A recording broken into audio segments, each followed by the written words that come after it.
Welcome back to the Oscar award-winning show, Review the Pay-Per-View, ladies and gentlemen.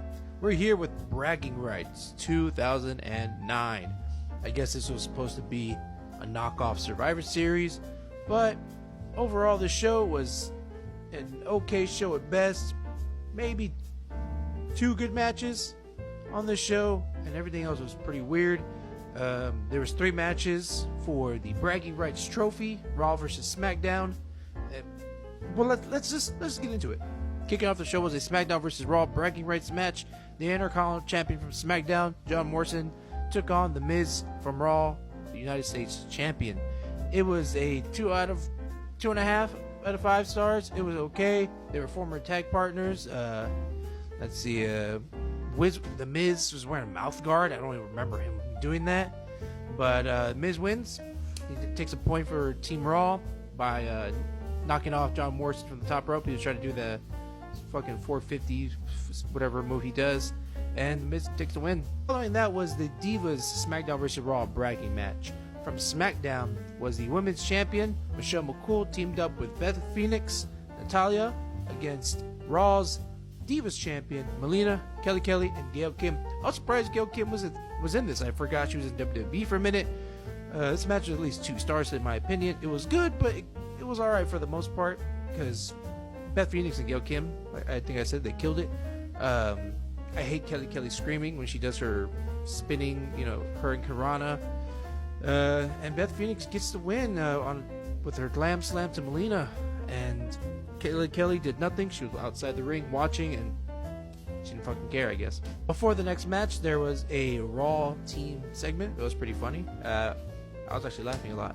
But following that was a fatal 4-way for the World Heavyweight Championship. The champion, Undertaker, put its title on the line against Batista, Mysterio, and CM Punk. This was one of the best matches of the night. It was 3.5 stars in my opinion. Very fast paced. CM Punk was the main heel. Everybody wanted to fucking kick his ass. And it was a tombstone to Batista for the win.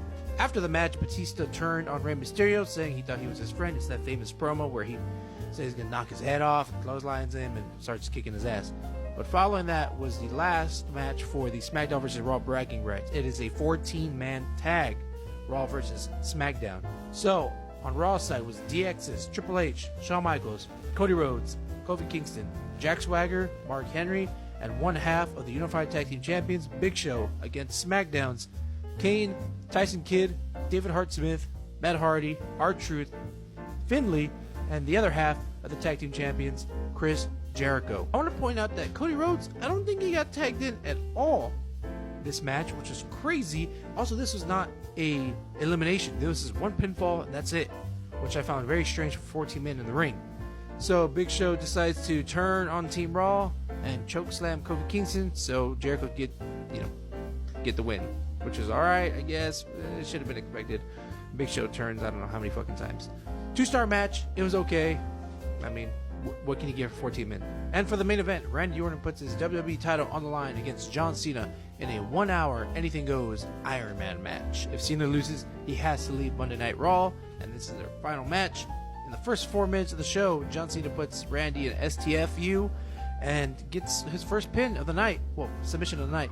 And after every pin or submission, there is a 30-second relaxed time for both wrestlers, which is pretty weird. Randy Orton would later on reverse a 5-knuckle shuffle, leading it into a RKO for a pin for himself. Then John Cena would hit an AA, and Randy Orton would reverse it into an RKO. Both men are damaged, hurt, and their arms fall on each other for a double pin. John Cena would hit an AA to Randy on the top rope for another pinfall. Legacy would come out to help Randy, which is Cody Rhodes and Ted DiBiase Jr., beating him up and giving Randy a pinfall for himself. Kofi would come out to save John Cena. Earlier in the pay-per-view, they beat up Kofi, I guess because he took the pin, and Kofi comes out with a steel chair, scare off fucking the Legacy. Randy Orton would throw John Cena into some LEDs for a pin. Then he would try to kill John Cena with a pyro, but John Cena rolls out of the way. Later on, they go back into the ring. John Cena gets a quick roll-up for a pin. Randy Orton gets pissed, gives John Cena a DDT from the outside onto the ground for a pinfall. They go into the crowd, they start fighting, throwing shit at each other, come back to the ring. John Cena sets up the steel steps by the announce table, gives Randy Orton an AA, and throws him onto the announce table for a pin. And with only 1 minute left on the clock, John Cena puts Randy in an STF, and it is tied 5-5. And in the last 5 seconds, Randy Orton taps, making it 6-5. John Cena is the new WWE champion. And this match was crazy. It was slow at times, but I mean overall it was a good match. At least 3 stars and a half. That was Bragging Rights 2009.